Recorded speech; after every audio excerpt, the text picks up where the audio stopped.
Hello guys, physics bye Kapil sir YouTube channel में आप लोगों का स्वागत है। बेटा मैंने आपको यूपी टीजीटी के क्वेश्चन कराने के लिए वीडियो प्रोवाइड करवाई थी, लेकिन कल बेटा एक बच्चे का मुझे पर्सनली मैसेज आया कि सर मैं मेरठ तक्षशिला पब्लिक स्कूल में पढ़ता हूँ और सर आप से रिक्वेस्ट है कि आप हमें 10th क्लास का यूपी बोर्ड साइंस का सिलेबस करा दीजिए। तो बेटा उसके लिए ही मैंने आज की वीडियो रखी है आप लोगों की। जो आज की वीडियो करेंगे बेटा हम वो फिजिक्स का चैप्टर होगा फर्स्ट, जो होगा प्रकाश का परावर्तन और प्रकाश का अपवर्तन। तो बेटा प्रकाश का परावर्तन और प्रकाश का अपवर्तन पढ़ने से पहले हमें एक चीज़ जान लेनी चाहिए कि प्रकाश है क्या। ठीक है, तो सबसे पहले हम जानेंगे बेटा प्रकाश कि प्रकाश है क्या। तो जो प्रकाश है जिसको हम बोलते हैं बेटा क्या, लाइट। ठीक है, वैसे तो आपको बुक में अलग अलग डेफिनेशन प्रकाश की देखने के लिए मिल जाएगी, लेकिन जो इसकी डेफिनेशंस आप लोगों को मिलती है वो क्या है कि जो प्रकाश है वो एक प्रकार की ऊर्जा है। क्या है बेटा? प्रकाश एक प्रकार की ऊर्जा है जो हमें वस्तुओं को देखने में सहायता प्रदान करता है।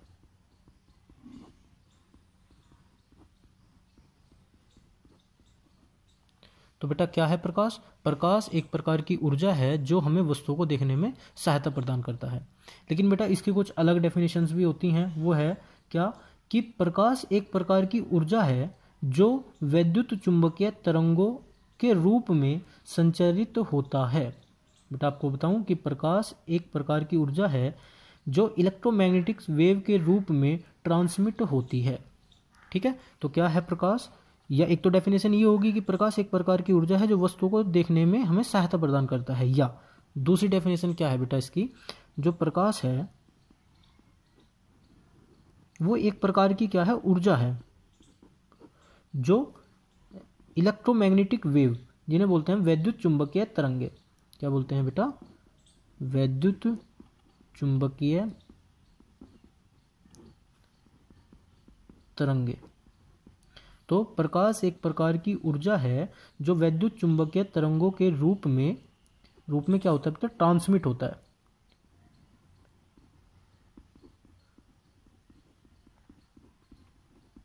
ठीक है बेटा, तो ये तो हमने पढ़ लिया कि प्रकाश है क्या, एक प्रकार की ऊर्जा है जो वैद्युत चुंबकीय तरंगों के रूप में संचरित होता है। लेकिन बेटा मेन बात जो आती है वो आती है कि वैद्युत चुंबकीय तरंगे होती क्या है। ठीक है, तो प्रकाश तो हमें पढ़ना ही है, लेकिन प्रकाश को पढ़ने से पहले प्रकाश की उत्पत्ति कहाँ से हुई है, प्रकाश को पढ़ने से पहले हमें टॉपिक क्या पढ़ना होता है। तो बेटा मेन टॉपिक जो होता है हमारा वो होता है वैद्युत चुंबकीय तरंगे। ठीक है, इलेक्ट्रोमैग्नेटिक वेव। तो बेटा जो हमारी इलेक्ट्रोमैग्नेटिक वेव होती हैं ये बेटा 7 प्रकार की वेव होती हैं। कितनी वेव होती हैं बेटा? ये होती हैं 7 प्रकार की वेव। इसके बेटा कितने होते हैं? 7 टाइप्स होते हैं। इलेक्ट्रोमैग्नेटिक वेव के 7 टाइप होते हैं। इन्हीं में से सबसे पहली जो होती है बेटा वो होती है गामा किरणें। दूसरे नंबर की होती है बेटा एक्स किरणें, एक्स रेज। ठीक है, तीसरी होती है बेटा यूवी रेज, अल्ट्रावायलेट किरणें जिन्हें हम बोल देते हैं। चौथे नंबर की होती है बेटा विजुअल। ठीक है, और 5वें नंबर की होती है बेटा इंफ्रारेड रेज। और 6ठे नंबर की होती है बेटा माइक्रो रेज। और 7वें नंबर की होती है बेटा रेडियो रेज। ठीक है, तो बेटा देखो पहले के नंबर की क्या होगी, गामा किरणें। दूसरे नंबर की होगी एक्स किरणें। तीसरे नंबर की होगी यूवी किरणें। चौथे नंबर की होगी विजुअल किरणें। 5वें नंबर की होगी इंफ्रारेड रेज। और 6ठे नंबर की होगी माइक्रो रेज। और 7वें नंबर की होगी बेटा रेडियो रेज। ठीक है, तो प्रकाश को बेटा हमें पढ़ना तो है, लेकिन प्रकाश आया कहाँ से है? सबसे पहले प्रकाश को पढ़ने से भी पहले बेटा हमको पढ़नी होती हैं रेज। ठीक है, पहले नंबर पे ये, दूसरे नंबर पे ये, तीसरे नंबर पे ये, और चौथे नंबर पे जो ये किरणें हैं बेटा जिनको हम बोलते हैं ये विजुअल रेज। इन्हीं किरणों के अंदर हमको प्रकाश पढ़ना होता है। ठीक है बेटा, तो ये अब मतलब 10th क्लास का टॉपिक है तो उसमें आपको डायरेक्टली दे दिया प्रकाश, है ना बेटा। और आपका टॉपिक डाल दिया प्रकाश का परावर्तन व अपवर्तन। लेकिन प्रकाश का परावर्तन अपवर्तन होता क्यों है वो बेटा मैं आपको समझाना चाहता हूँ। तो देखो, सबसे पहले गामा किरणें पढ़ेंगे, एक्स, यूवी और विजुअल, इंफ्रारेड, माइक्रो और रेडियो। जो बेटा हमारी गामा किरणें होती हैं, इनकी जो भेदन क्षमता होती है, पहला इनकी जो होती है क्या, भेदन क्षमता, जो किसी भी मतलब किसी भी पदार्थ को और किसी पदार्थ के आर पार जो निकल जाती हैं इनकी किरणें, तो जो इनकी भेदन क्षमता, इनकी ऊर्जा, एनर्जी बेटा इनकी, और इनकी फ्रिक्वेंसी, आवर्ती, ठीक है बेटा, इनकी भेदन क्षमता, इनकी ऊर्जा, इनकी आवर्ती बेटा बहुत ज़्यादा हाई होती है, ठीक है, बहुत ज़्यादा। तो मतलब शरीर के अंदर तक ये चली जाती हैं किरणें, शरीर के अंदर तक। और इनका जो मेनली यूज होता है बेटा वो होता है कैंसर के इलाज में, कैंसर के इलाज में, कैंसर के इलाज में इनका प्रयोग होता है बेटा। उसके बाद आती हैं एक्स किरणें। जब आपको कोई चोट लग जाती है ना बेटा, चोट लग जाए आपको, तो आप जाते हो डॉक्टर के पास, डॉक्टर आपको बोलता है कि क्या करना, इसका तो जी एक्सरे करना पड़ेगा, ठीक है। तो एक्सरे किरणें भेदन क्षमता ज़्यादा होती है, ऊर्जा भी ज़्यादा होती है, फ्रीक्वेंसी ज़्यादा होती है, ठीक है, गामा किरणों की। लेकिन इनसे कम किसकी होती है बेटा, एक्स किरणों की। मतलब ये हमारे शरीर के आर पार नहीं जा पाती। जब हमारे हड्डियों का एक्सरे करना होता है तो बेटा एक्सरे के लिए हम एक्स किरणों का यूज़ करते हैं, तभी तो हम उसको एक्सरे बोलते हैं, है ना। और अगर एक्सरे के स्थान पर हमने गामा किरणें यूज़ कर ली तो बेटा वो हमारे शरीर के आर पार चली जाएंगी। उसके बाद आती है बेटा अल्ट्रावायलेट रेज, जिनको हम बोलते हैं पराबैंगनी किरणें। क्या बोलते हैं बेटा, पराबैंगनी किरणें, ठीक है। तो बेटा जो हमारी ओजोन परत है उसमें बोलते हैं ना कि सूर्य से आने वाली पराबैंगनी किरणों से हमारी पृथ्वी की जो रक्षा करती है, तो वो हमारी ओजोन लेयर करती है ना। तो ये बेटा जो हमारी यूवी किरणें होती है, पराबैंगनी किरणें होती हैं, ये हमें मतलब सूर्य से आती हैं और हमारे शरीर के लिए बेटा ये हानिकारक होती हैं। और ये किरणें जो मेनली उत्पन्न करती हैं, इनके कारण, इनका जो कारण है, इनके कारण से बेटा क्या उत्पन्न हो जाता है, कैंसर। ये मेनली जो कारण होता है बेटा इन किरणों का, वो कैंसर उत्पन्न हो जाता है। तो बेटा इन तीन किरणों के बाद, इन तीन किरणों के बाद हमको क्या पढ़ना होता है, मेनली प्रकाश, ठीक है। तो अभी प्रकाश आपका टॉपिक है, लेकिन उससे पहले किरणें कितनी है, तीन किरणें बेटा, गामा, एक्स और यूवी। इसके बाद इंफ्रारेड किरणें। इंफ्रारेड किरणें इनको बोलते हैं बेटा हम हिंदी में अवरक्त तरंगे। क्या बोलते हैं बेटा, अवरक्त तरंगे बोलते हैं हम इन्हें, ठीक है बेटा, अवरक्त तरंग, ठीक। इनका जो प्रयोग होता है बेटा, इनका प्रयोग हम कहाँ करते हैं, जहाँ एक तो बादल हो, कोहरा जिसे हम बोल देते हैं, बादल हो, कोहरा हो, या घना अंधेरा हो। क्या हो बेटा, घना अंधेरा हो, घना अंधेरा, उसमें देखने के लिए, बादल में, कोहरे में, घने अंधेरे में देखने के लिए, देखने के लिए इन किरणों का यूज किया जाता है बेटा, ठीक है। आपने कभी भी देखा भी होगा, जो हमारे सीसीटीवी कैमरा होते हैं ना बेटा, सीसीटीवी कैमरा में जो लाल कलर की जो लाइट बलती है, जैसे ये कैमरा है ना, तो इस कैमरे में ये यहाँ ये जो लाल कलर की आप कभी भी देखोगे ना कैमरे में, ऐसे तो चमकता नहीं, लेकिन लाल कलर की जो लाइट बलती है उनको ही बोलते हैं बेटा इंफ्रारेड। या टीवी का जो रिमोट होता है उसमें आगे आपने देखा होगा यहाँ एक छोटा सा बल्ब सा लगा होता है, और वो बल्ब जैसे ही आप टीवी का रिमोट ऑन करते हो या ऑफ करते हो तो बेटा यहाँ एक लाल कलर का जो बल्ब है वो जलता है। उसमें बेटा कौन सी किरणें होती हैं, इंफ्रारेड किरणें, ठीक है बेटा। उसके बाद आती हैं माइक्रो किरणें, माइक्रो रेज, ठीक है। माइक्रो रेज बेटा आपने देखा होगा जो हमारे सेटअप बॉक्स लगे होते हैं, ठीक है बेटा, सेटअप बॉक्स हो गए, आपका डिश टीवी हो गया, डिश टीवी, और एक बेटा जो आपका होता है ना ये जो वो बोलते हैं ओवन, बोलते हैं उसे ओवन, OVEN, ओवन। ओवन होता है बेटा आपका खाना गर्म करने का। जैसे आपने कभी खाना बना दिया है ना, तो वो खाना ठंडा हो गया, तो एक बॉक्स आता है जिसे ओवन बोलते हैं, उसमें आप रखोगे तो उसका टेम्परेचर भी आप लोगों को सेट करना होता है, और खाना बेटा सेकंडों में गर्म हो जाता है उसमें। तो बेटा कौन सी किरणों का यूज होता है उसमें, माइक्रो किरणों का, ठीक है। उसके बाद आती हैं बेटा रेडियो किरणें, जो आपकी रडार होती हैं बेटा, जो सेना वेना होती है ना, तो उनके जो रडार एरिया रहते हैं तो उनमें ये रेडियो किरणें प्रयोग में लाई जाती हैं, ठीक है। तो बेटा प्रकाश को पढ़ने से पहले हम लोगों को ये किरणें के बारे में जानना जरूरी था, क्योंकि प्रकाश क्या है? प्रकाश एक प्रकार की ऊर्जा है जो वैद्युत चुंबकीय तरंगें, जिनको बोलते हैं बेटा हम इलेक्ट्रोमैग्नेटिक वेव। क्या बोलते हैं बेटा? Electromagnetic wave. तो प्रकाश एक प्रकार की ऊर्जा है जो इलेक्ट्रोमैग्नेटिक वेव के रूप में ट्रांसमिट होती है बेटा। ट्रांसमिट को हम हिंदी में बोलते हैं संचारित होती है।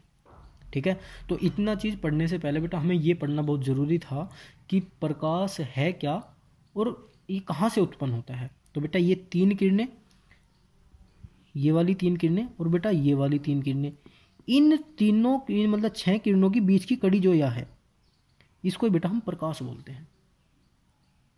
ठीक है, तो बेटा ये इनकी जो पावर होती होगी बहुत हाई, इससे कम ये, इससे कम ये, उससे कम ये, फिर उससे कम ये, उससे कम ये, उससे कम ये। ठीक है ना बेटा? तो अब हम पढ़ेंगे कि प्रकाश क्या है। ये तो हमने पढ़ लिया। अब प्रकाश का परावर्तन। ठीक है, कैसे प्रकाश परावर्तित होता है। ठीक है जी, अब परावर्तन जिसे हम बोलते हैं,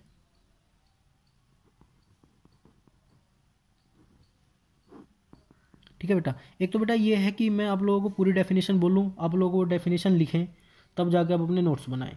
लेकिन एक ये है कि मैं बोलता रहूं और आप लोग नोट्स, मतलब जैसे मैं बोल रहा हूँ ऐसे हिसाब से आप नोट्स बनाते रहें।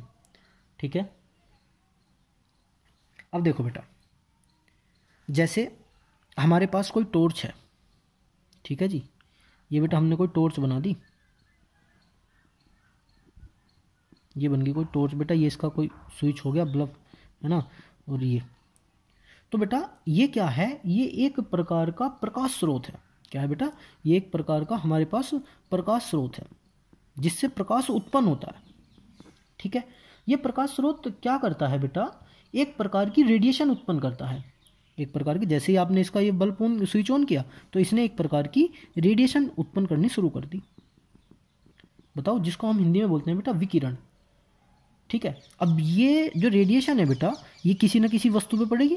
मान के चलो यहाँ कोई व्यक्ति खड़ा है, ये खड़ा जी, लो ये इसके कान हो गए, ये इसके, ये लो जी, ये कोई यहाँ व्यक्ति खड़ा, कोट पैंट पहनो। ठीक है बेटा, तो ये रेडिएशन क्या करती हैं? ये रेडिएशन इस व्यक्ति के ऊपर आएंगी बेटा। ठीक है, तो जैसे ही ये रेडिएशन किसी मतलब इस वस्तु पे पड़ेंगी, इस व्यक्ति पे पड़ेंगी, तो ये जैसे ही व्यक्ति पे पड़ेंगी, और बेटा यहाँ मान के चलो ये यहाँ है तो यहाँ हम खड़े हैं। ठीक है, यहाँ ऐसे ही कोई आंख बना देते हैं, ये लो जी, ये हमारी आंख बन गई। ठीक है बेटा, तो ये किरणें जैसे इस व्यक्ति पे पड़ी, इससे क्या होंगी? रिफ्लेक्ट होंगी, इससे टकराएंगी, टकराने के बाद वापस आएंगी, तो वापस हमारी आंख में आ जाएंगी बेटा। अब एक बात बताओ, किसी प्रकाश स्रोत से बेटा कोई भी जो रेडिएशन उत्पन्न होती हैं और वो किसी व्यक्ति या वस्तु से टकराती हैं, टकराने के बाद हमारी आंख में वापस आ जाए। ठीक है बेटा, टकराने के बाद कहाँ आ जाए? हमारी आंख में आ जाए बेटा वापस। तो यही जो हमारा जो ये घटना है, ये कहलाती है बेटा प्रकाश का परावर्तन। ठीक है, तो ये जो विकिरण है, जो ये किरणें इससे इमिट हुई हैं और टकराने के बाद वस्तु से टकराने के बाद हमारी आंख में गई हैं, इसी को तो बेटा प्रकाश कहते हैं। एक बात बताओ, आपको क्या बताया था? आपको बताया था प्रकाश एक प्रकार की ऊर्जा है जो वस्तुओं को देखने में हमें सहायता प्रदान करती है। तो ये क्या है बेटा? ये कोई प्रकाश स्रोत है जिसको हमने बोल दिया था क्या? लाइट बोल दी, टॉर्च है ना, टॉर्च बोल दी, TO, टॉर्च हमने जिसको बोल दिया था। इस टॉर्च से ही जैसे बेटा ये रेडिएशन इमिट हुई, रेडिएशन इमिट होने के बाद किसी वस्तु से टकराई और टकराने के बाद हमारी आंख में वापस चली गई। ठीक है, तो आंख में वापस गई जब भी तो हमें वस्तु दिखाई दी, जब भी तो हमको ये आदमी दिखाई दिया कि ये आदमी यहाँ कौन खड़ा है ना बेटा। तो अगर हमें ये पता ना चलता कि ये आदमी यहाँ कौन है, तो जो मतलब लाइट हम ऑन ना करते तो आदमी का पता नहीं चलता। तो हमें पता कैसे चला कि यहाँ कोई आदमी खड़ा है? इससे लाइट आई, इससे टकराई, टकराने के बाद हमारी आंख में वापस गई, तो हमें पता चला कि ये आदमी वहाँ खड़ा है। तो प्रकाश है क्या? एक प्रकार की ऊर्जा जो वस्तुओं को देखने में सहायता हमें प्रदान करे। ठीक है बेटा, अब ये जो पूरी घटना है यही कहलाती है बेटा ऑप्टिक्स। क्या कहलाती है बेटा? जो ये पूरी घटना है ये कहलाती है ऑप्टिक्स, जिसको हम हिंदी में बोलते हैं प्रकाशिकी। क्या बोलते हैं बेटा? ऑप्टिक्स को हम बोलते हैं प्रकाशिकी। तो किसी प्रकाश स्रोत से लाइट का, जब किसी प्रकाश स्रोत से लाइट आती है बेटा, लाइट का रेडिएशन होता है और मतलब वो किसी वस्तु से टकराती है और टकराने के बाद हमारी आंख में वापस जाती है, तो ये घटना कहलाती है बेटा ऑप्टिक्स। ऑप्टिक्स के अंदर ये घटना होती है। ठीक है। अब बेटा कुछ वस्तु तो ऐसी होती हैं, कुछ वस्तु बेटा ऐसी होती हैं जो अपने आप प्रकाश उत्पन्न करती हैं, ठीक है, या जिनका खुद का प्रकाश हो, जिनको हम बोलते हैं ल्यूमिनस। क्या बोलते हैं बेटा? ल्यूमिनस। और कुछ वस्तु ऐसी होती हैं जो खुद प्रकाश उत्पन्न नहीं करती, उनको बोलते हैं हम नॉन लूमिनस, है ना बेटा। जो ल्यूमिनस होती है, जैसे आपको बता दूं, ल्यूमिनस वस्तु जो क्या होती हैं, ल्यूमिनस जिसको हम हिंदी में बोलते हैं प्रदीप्ति। क्या बोलते हैं बेटा? प्रदीप्ति। जैसे क्या होता है, सूर्य या लालटेन जिसको हम बोल देते हैं ना, गाँव के जो इलाके के लोग हैं उनको पता होता है कि लालटेन क्या होती है ना। शहर में तो अब इतना ज़्यादा यूज़ नहीं करते बेटा, क्योंकि हमारा जो कल्चर है धीरे धीरे ख़त्म होता जा रहा है, पहले वाला कल्चर। तो बेटा सूर्य हुआ, लालटेन हुआ और विद्युत बल्ब जिसे हम बोल देते हैं बेटा, है ना, ये वाला, ये होती है बेटा ल्यूमिनस वस्तु, प्रदीप्त वस्तु जिसको हम बोल देते हैं। और अप्रदीप्त वस्तु नॉन लुमिनस क्या होती है बेटा? नॉन लुमिनस जिसे हम बोल देते हैं अप्रदीप्त, तो वो होती है बेटा, जैसे आपको बोल दें कुर्सी हो जाए ना, या मेज हो जाए, या कुर्सी हो जाए, या और क्या बोल दें पृथ्वी या चंद्रमा। क्यों? क्योंकि ये क्या होता है बेटा, सूर्य के प्रकाश से चमकते हैं, इनके पास अपना कोई प्रकाश नहीं होता, ये किसके प्रकाश से चमकते हैं बेटा? सूर्य के प्रकाश से। ठीक है। अभी तक बेटा मैंने आपको क्या पढ़ाया है, प्रकाश क्या है, ठीक है। प्रकाश उत्पन्न कैसे होता है, तो बेटा 7 प्रकार की हमारे पास वेव्स होती हैं। उन 7 में से जो 4 चौथे नंबर की वेव्स हैं जिनको हम विजुअल बोलते हैं, उसी के कारण बेटा प्रकाश उत्पन्न होता है। ठीक है। अब जो कोई कोहेरेंट मतलब कोई सोर्स होता है, सोर्स से जो लाइट का रेडिएशंस होता है वो इमिट होती है, उससे उत्सर्जित होती है, वो किसी वस्तु से टकराती है, वस्तु से टकराने के बाद हमारी आंख पर जो लाइट आके पड़ती है वस्तु से टकराने के बाद, उसी को बेटा प्रकाश बोलते हैं। क्यों? क्योंकि हम ऊपर पहले ही ये प्रकाश की डेफिनेशन में बोल के चले हैं कि प्रकाश एक प्रकार की ऊर्जा है जो वस्तुओं को देखने में सहायता प्रदान करता है। ठीक है बेटा, यहाँ तक किसी को कोई बच्चों को दिक्कत?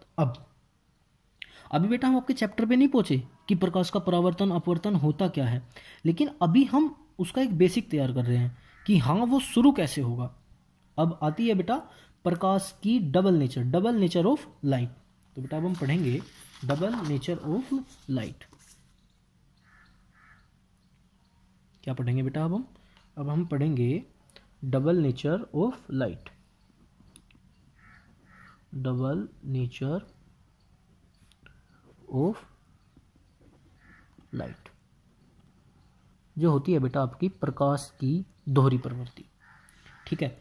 तो बेटा प्रकाश की दोहरी प्रवृत्ति क्या होती है कि प्रकाश जो है एक कण के रूप में भी व्यवहार करता है ना, और प्रकाश एक तरंग के रूप में भी व्यवहार करता है। इसी को बोलते हैं बेटा प्रकाश की दोहरी प्रवृत्ति। ठीक है। डेफिनेशन मैं आप लोगों को बोल रहा हूँ, आप लोग लिखोगे तो ठीक है, मैं लिख देता हूँ। ये लिखते हैं, प्रकाश कभी कण के समान व्यवहार करता है तो कभी तरंग के समान व्यवहार करता है। प्रकाश की यह प्रकृति ही दोहरी प्रकृति कहलाती है। तो लिखेंगे बेटा प्रकाश कभी कण, पेन दूसरा लेते हैं, कण के समान व्यवहार करता है, कण के समान व्यवहार करता है तो कभी तरंग के समान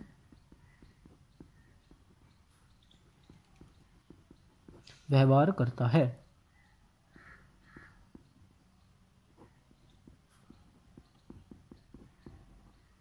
प्रकाश की यह प्रकृति ही तरंग के समान व्यवहार करता है, या लिख देंगे इसे ही प्रकाश की दोहरी प्रवृत्ति कहते हैं। डबल नेचर जिसे हम बोल देते हैं बेटा दोहरी प्रकृति कहते ठीक है बेटा। अब प्रकाश के बेटा कुछ गुण होते हैं, ठीक है। क्या होते हैं प्रकाश के कुछ गुण, जिनको हम बोलते हैं, पहला होता है बेटा व्यतिकरण। क्या होता है बेटा? व्यतिकरण, जिनको हम इंग्लिश में बोलते हैं इंटरफेरेंस। क्या बोलते हैं बेटा? क्या बोलते हैं बेटा? इंटरफेरेंस। दूसरा होता है आपका विवर्तन। क्या होता है बेटा? विवर्तन, जिसको हम बोलते हैं डिफ्रैक्शन। क्या बोलते हैं बेटा? डिफ्रैक्शन। तीसरा होता है बेटा आपका ध्रुवण। क्या बोलते होता है बेटा? ध्रुवण, जिसको हम बोलते हैं पोलराइजेशन।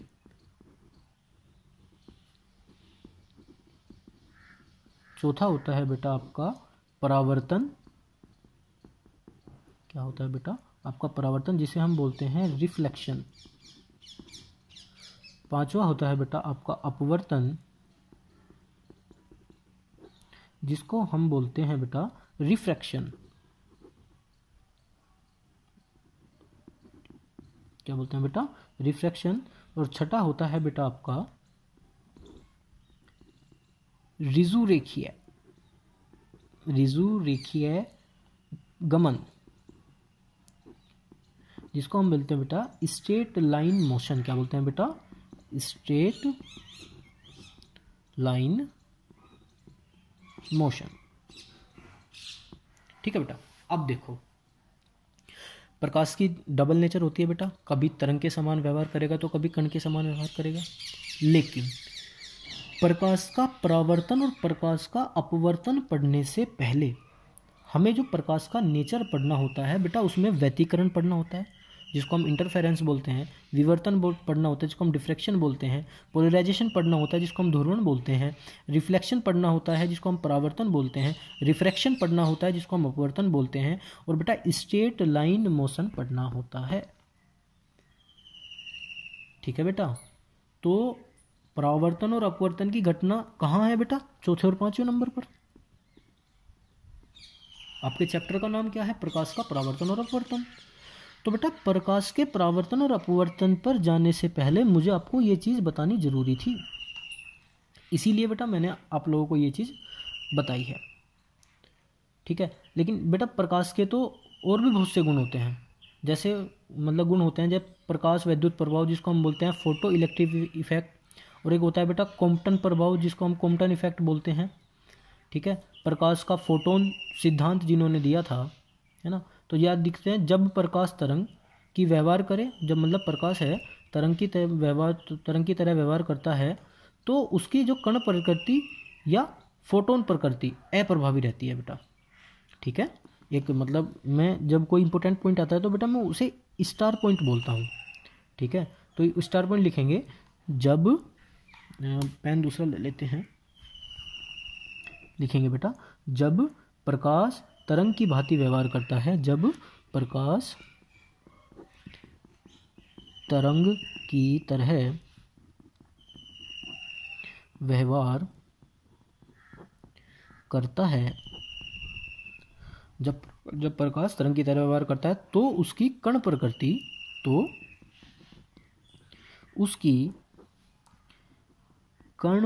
प्रकृति अप्रभावी रहती है। अप्रभावी मतलब इनएक्टिव रहती है ना बेटा। अप्रभावी को बोलेंगे हम इनएक्टिव। अप्रभावी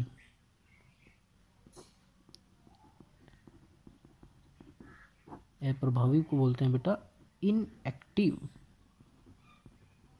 ठीक है बेटा। तो ये एक इंपॉर्टेंट पॉइंट है आपके लिए कि जब प्रकाश तरंग की तरह व्यवहार करेगा तो कण की जो प्रकृति है वो अप्रभावी रहेगी। ठीक है बेटा। और जब प्रकाश करता है बेटा फोटोन की तरह व्यवहार, और यहां लिख लेंगे, और जब प्रकाश फोटोन, मतलब फोटोन बेटा ये कण ही है। ठीक है। फोटोन की तरह व्यवहार करता है तो उसकी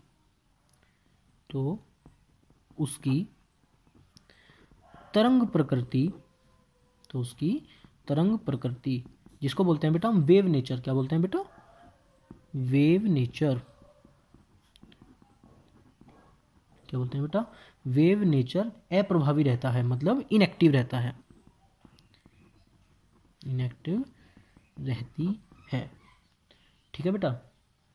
अब जो प्रकाश की बेटा कण प्रकृति है, जिसको फोटोन बोला है, जो प्रकाश की क्या है बेटा, कण प्रकृति, वो किसने दी है बेटा, सर न्यूटन ने।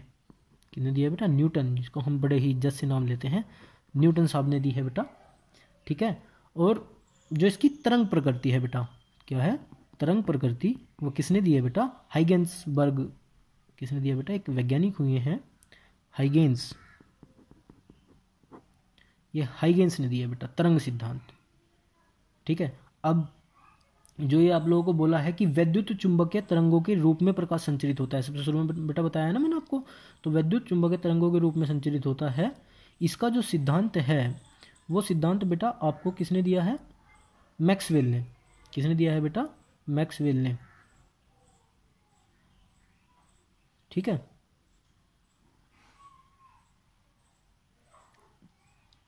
अब कुछ स्टार पॉइंट बेटा मैं आप लोगों को लिखवाना चाहता हूँ, ये आप लोग लिख लेंगे कि प्रकाश जो होता है, प्रकाश का जो वेग है वो सर्वाधिक होता है बेटा निर्वात में। प्रकाश का वेग जो होता है, प्रकाश का वेग जो सर्वाधिक होगा बेटा, वो कहाँ होगा, निर्वात में।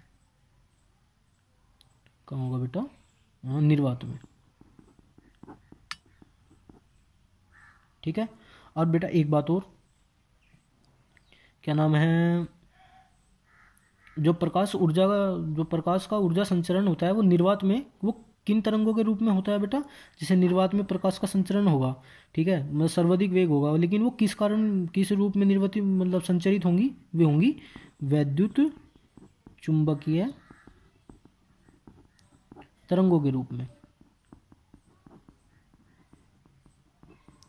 अगर आपसे कोई पूछा लगे कि प्रकाश ऊर्जा का संचरण निर्वात में कैसे होता है, तो यह किस कारण होता है, तो वैद्युत चुंबकीय तरंगों के रूप में होता है। ठीक है। अब इसके बाद जो बेटा हमारा टॉपिक आता है, वो ये आता है कि इसके बाद एक वैज्ञानिक आए, मतलब हाइगेंसबर्ग जो थे, इनके बाद एक वैज्ञानिक आए, कितनी, सन 1900 में, सन 1900 ईस्वी में एक वैज्ञानिक आए जिनका नाम था बेटा मैक्स प्लांक। क्या था बेटा, मैक्स प्लांक। तो मैक्स प्लांक साहब ने क्या बताया, उन्होंने बताया कि जो प्रकाश होता है वो किसी स्रोत से, जो प्रकाश किसी स्रोत से चलता है, प्रकाश का जो उत्सर्जन होता है वो ऊर्जा की छोटी छोटी इकाइयों के रूप में होता है। कैसा होता है बेटा, ऊर्जा की छोटी छोटी इकाइयों के रूप में होता है। और उन छोटी छोटी इकाइयों को बेटा हम क्या बोलते हैं, उन इकाइयों को बोलते हैं हम क्वांटम। क्या बोलते हैं बेटा, क्वांटम। सन 1900 में ये मैक्सवेल वैज्ञानिक आए, इन्होंने कहा कि किसी प्रकाश स्रोत की सहायता से जो प्रकाश का उत्सर्जन होता है वो ऊर्जा की छोटी छोटी इकाइयों के रूप में होता है, और उन्हें ही हम बोलते हैं बेटा क्या, क्वांटम। उसके बाद में क्या हुआ, 1905 में, 1905 में एक वैज्ञानिक और आए बेटा, जिनका नाम था आइंस्टीन। क्या था बेटा, उनका नाम था आइंस्टीन। ठीक है। अब आइंस्टीन साहब को भी अपनी थ्योरी देनी थी, और बेटा उन्होंने, आइंस्टीन साहब ने क्या कहा कि प्रकाश कभी भी, प्रकाश, जो प्रकाश है वो क्वांटाइज्ड होता है। क्या होता है बेटा, जो प्रकाश होता है, मतलब आइंस्टीन साहब ने कहा कि जो प्रकाश होता है वो क्वांटाइज्ड होता है। ठीक है। जो क्वांटाइज्ड प्रकाश होता है कि प्रकाश जो छोटे छोटे ऊर्जा के बंडलों के रूप में आता है। इन्होंने कहा, जो आइंस्टीन साहब थे, इन्होंने कहा कि जो क्वांटाइज्ड प्रकाश, मैक्सवेल ने कहा कि क्वांटम होता है, मैक्स प्लांक ने कहा कि जो ऊर्जा की छोटी छोटी इकाई होती है जिन्हें क्वांटम कहते हैं। आइंस्टीन साहब ने भी इन्हीं की बात को बताया कि जो क्वांटाइज्ड प्रकाश होता है वो छोटे छोटे ऊर्जा के बंडलों के रूप में आता है बेटा, छोटे छोटे ऊर्जा बंडलों के रूप में। और बेटा आइंस्टीन साहब ने इन छोटे छोटे ऊर्जा के जो बंडल थे, इन्हीं को कहा है बेटा फोटोन। क्या कहा है, फोटोन कहा है। ठीक है। और इन्हीं फोटोन की परिकल्पना के कारण प्रकाश की कण प्रकृति का और तरंग प्रकृति का दोनों के प्रमाण मिले। ठीक है बेटा, तो दोनों के तरंग और कण प्रकृति। इनके जो प्रमाण है वो बेटा इन्हीं सिद्धांतों के सहायता से मिले, और इन्हीं सिद्धांतों की सहायता से हमने क्या कहा। अब बेटा जैसे मतलब ये प्रकाश की ये परिकल्पना आई कि प्रकाश का फोटोन कहा जाता है, तो इस प्रकार प्रकाश एक तरंग भी है और एक कण भी है। क्या है बेटा? प्रकाश एक तरंग भी है और एक कण भी है। इसे ही प्रकाश की दोहरी प्रकृति कहते हैं। तो बेटा कण की तरह भी व्यवहार करेगा, और जब प्रकाश तरंग और कण दोनों की तरह व्यवहार करे तो इसे ही कहते हैं बेटा दोहरी प्रकृति। क्या कहते हैं बेटा? दोहरी प्रकृति, डबल नेचर ऑफ लाइट, दोहरी प्रकृति।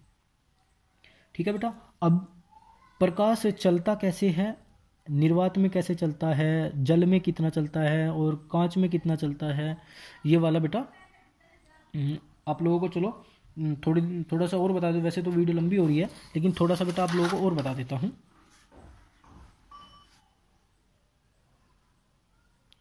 ठीक है। अब देखो बेटा, मोशन ऑफ लाइट क्या होता है बेटा? मोशन ऑफ लाइट, हिंदी में बोलेंगे बेटा प्रकाश का गमन, प्रकाश का गमन, कि प्रकाश चलता कैसे है। ठीक है, सबसे बड़ी बात है बेटा प्रकाश का गमन। अब देखो, जैसे बेटा अब लोगों को पहले ही बताया है कि प्रकाश क्या है, एक वैद्युत चुंबकीय तरंग है। क्या है बेटा? प्रकाश एक वैद्युत चुंबकीय तरंग है। तो इसे चलने के लिए बेटा किसी माध्यम की आवश्यकता नहीं होती। प्रकाश क्या है बेटा? जो आपका प्रकाश है वो क्या है? Electromagnetic wave. ठीक है, जब वो एक इलेक्ट्रोमैग्नेटिक वेव है तो इसे जो चलने के लिए है, इन्हें चलने के लिए माध्यम की आवश्यकता, माध्यम की आवश्यकता नहीं होती। ठीक है, जो माध्यम की आवश्यकता नहीं होती, और निर्वात में प्रकाश की चाल बेटा वो होती है 3 लाख किलोमीटर प्रति सेकंड। क्या होती है बेटा? निर्वात में प्रकाश की चाल कितनी होती है बेटा? 3 लाख किलोमीटर प्रति सेकंड। ठीक है, अब इतनी होती है निर्वात में प्रकाश की चाल। क्या होती है बेटा? प्रकाश की चाल। तो जो प्रकाश की चाल है वो सर्वप्रथम किसने नापी? एक वैज्ञानिक थे बेटा, रोमर। क्या थे बेटा? एक वैज्ञानिक हुए हैं रोमर, जिन्होंने सबसे पहले प्रकाश की चाल को नापा कि निर्वात में प्रकाश की चाल इतनी है। तो ये जो श्रेय जाता है वो श्री रोमर जी को जाता है। ठीक है, अब जैसे प्रकाश की चाल तो बेटा निर्वात में होगी, लेकिन अगर किसी माध्यम में प्रकाश की चाल हमें ज्ञात करनी हो तो क्या होता है? ये तो बेटा कहाँ है? निर्वात में। निर्वात में कितनी है ये, है ना। लेकिन अगर हम बात करें किसी माध्यम की, तो बेटा जितनी चाल निर्वात में है उससे कम चाल कैसी हो जाएगी? कम। तो माध्यम में जब प्रकाश निर्वात से माध्यम में जाता है तो बेटा उसकी चाल अपेक्षाकृत कितनी हो जाती है? कम हो जाती है। ठीक है, तो जैसे बेटा एक तो हमारा ये वायुमंडलीय लेयर है। ठीक है बेटा, और वायुमंडल से ऊपर क्या है? निर्वात। यहाँ कहाँ है बेटा? निर्वात। तो जब प्रकाश की किरण निर्वात से, ये है बेटा यहाँ निर्वात, निर्वात से कहाँ आएंगी बेटा? हमारे वायुमंडल में। ठीक है, निर्वात से हमारे वायुमंडल में आएंगी, तो इनकी जो स्पीड है वो कैसी हो जाएगी बेटा? कम। स्पीड कैसी हो जाती है बेटा? कम। ठीक है, तो देखो अब एक बात, जब प्रकाश की जो किरण होती है बेटा निर्वात से हमारे वायुमंडल में प्रवेश करती है, जब प्रकाश की किरण निर्वात से हमारे वायुमंडल में प्रवेश करती है तो उसमें कितनी कमी आती है? तो बेटा कमी आती है 0.03%। तो बेटा जब अगर आपसे कोई पूछने लगे कि भाई साहब निर्वात में तो प्रकाश की चाल कितनी 3 लाख किलोमीटर प्रति सेकंड, लेकिन जैसे ही निर्वात से वायुमंडल में आएंगी तो कितनी कमी आती है बेटा? तो वो कमी आती है 0.03%। ठीक है, और इसी प्रकार बेटा जब प्रकाश की किरण है पानी में, मतलब पानी में प्रकाश की चाल निर्वात से, जैसे निर्वात से अगर पानी में हम बात करें बेटा, तो वो उसमें जो कमी आती है वो कमी आती है बेटा 25% की। या लिखें, मतलब यहाँ लिख दूँ, पानी में प्रकाश की चाल, पानी में प्रकाश की चाल निर्वात से कितने परसेंट कम हो जाती है बेटा? 25% कम। ठीक है, पानी में जब हम स्पीड की उसकी चाल की बात करते हैं। और बेटा इसी प्रकार कांच में जब, तथा यहीं लिख देता हूं, तथा कांच में कितने परसेंट कमी हो जाती है बेटा? 35% की कमी तक कम हो जाती है। 65% मतलब 35% तक कम हो जाती है। ठीक है बेटा, तो जब प्रकाश की जो किरण होती है निर्वात से हमारे वायुमंडल में आती है बेटा, तो कितने परसेंट की कमी हो जाती है? 0.03%, ये लिख दिया जी। और जब पानी में प्रकाश की किरण आती है तो कितने परसेंट उसकी स्पीड में कमी हो जाती है? 25%। और जब यही प्रकाश की किरण बेटा निर्वात से आ जाए कहीं में, कांच में, तो उनमें कितने परसेंट की कमी हो जाती है बेटा? 35% की। अब एक मतलब ऐसे ही मैं स्टार पॉइंट जो होता है मैं उसको इंपॉर्टेंट पॉइंट बोलता हूँ अपनी नज़रों में, तो वो होता है बेटा निर्वात जो है, निर्वात में प्रकाश की चाल आप लोगों को मैंने बताई दी, इसको हम लिख देते हैं 0.03 इंटू 10⁸ मीटर प्रति सेकंड। ठीक है बेटा, अब ऐसे ही निर्वात ऐसे ही जल में होता है, जल में कितनी होती है बेटा? 2.25 इंटू 10⁸ मीटर प्रति सेकंड।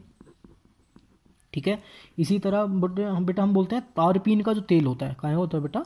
तारपीन तेल, तारपीन का तेल, उसमें कितनी होती है बेटा? 2.04 इंटू 10⁸ मीटर प्रति सेकंड, मीटर प्रति सेकंड। अब बेटा होती है कांच, कांच में जो प्रकाश की चाल होती है वो कितनी होती है बेटा? 2.0 इंटू 10⁸ मीटर प्रति सेकंड। ठीक है बेटा, एक होता है बेटा नाइलॉन, क्या होता है बेटा? नाइलॉन, नाइलॉन में प्रकाश की चाल होती है बेटा 1.96 इंटू 10⁸ मीटर प्रति सेकंड। एक होता है, बस बेटा यही है ना, आप लोगों के लिए इंपॉर्टेंट है निर्वात में, जल में। वैसे तो आप लोगों के 3 इंपॉर्टेंट है, निर्वात, जल और कांच। ठीक है, इनसे ज़्यादा आपसे कोई पूछेगा नहीं कि कहाँ प्रकाश की चाल कितना होती है। ठीक है, अब बेटा इतना सब पढ़ने के बाद, इतना सब पढ़ने के बाद अब हमारा चैप्टर शुरू होता है प्रकाश का परावर्तन और प्रकाश का अपवर्तन। तो बेटा प्रकाश का परावर्तन और अपवर्तन पढ़ने से पहले हमको पढ़ना था कि प्रकाश होता क्या है, उत्पन्न कैसे होता है, कहाँ प्रकाश की चाल कितनी होती है, निर्वात से जब प्रकाश वायुमंडल में आता है तो चाल में क्या कमी होती है, जब कांच में आता है, जब जल में आता है तो क्या कमी होती है ना बेटा। तो इन सब को पढ़ने से, प्रकाश का परावर्तन और अपवर्तन पढ़ने से पहले हमको ये चीज़ जान लेनी बेटा बहुत ज़रूरी थी। अब हम आगे की वीडियो में पढ़ेंगे बेटा प्रकाश का परावर्तन, जिसको हम बोलते हैं बेटा reflection of light, reflection of light. ठीक है बेटा, प्रकाश का परावर्तन। तो बेटा अब हम ये चीज़ आगे की वीडियो में करेंगे बेटा। अब हमने शुरू से क्या पढ़ा कि प्रकाश है क्या, प्रकाश उत्पन्न कैसे होता है, जब किसी सोर्स से बेटा कोई विकिरण निकलता है, कोई ऊर्जा लाइट जो इमिट होती है वो किसी वस्तु से टकराती है और टकराने के बाद हमारी आंख में वापस जाती है। ठीक है, तो ये घटना ही प्रकाश, जो प्रकाश वस्तु को देखने में सहायता प्रदान करे, तो ये घटना प्रकाश। और इन पूरी घटना को जिसके अंदर बेटा हम पढ़ते हैं वो होती है प्रकाशिकी, उसको बोलते हैं बेटा हम ऑप्टिक्स। ठीक है, निर्वात में प्रकाश की चाल कितनी होगी, जब निर्वात से वायुमंडल में आएगा तब कितनी होगी, जब कांच में आएगा तब कितनी होगी। प्रकाश का गमन पथ पढ़ लिया बेटा, प्रकाश की कण प्रकृति पढ़ ली, प्रकाश की तरंग प्रकृति पढ़ ली, दोहरी को डबल नेचर ऑफ लाइट बोलते हैं। इन सब को पढ़ने के बाद बेटा अब हमें पढ़ना है प्रकाश का परावर्तन और प्रकाश का अपवर्तन। तो बेटा चैप्टर शुरू करने से पहले हमें ये इतनी चीज़ जान लेनी जरूरी थी। ठीक है, अब हम आगे की वीडियो में बेटा इस चैप्टर को कंटिन्यू शुरू करेंगे, जैसे आप लोगों की थ्योरी होती है बेटा ऐसे ही आप लोगों को अब कराया जाएगा। ठीक है, आज की वीडियो में बेटा इतना ही, आगे मिलते हैं आगे की वीडियो में। Thank you.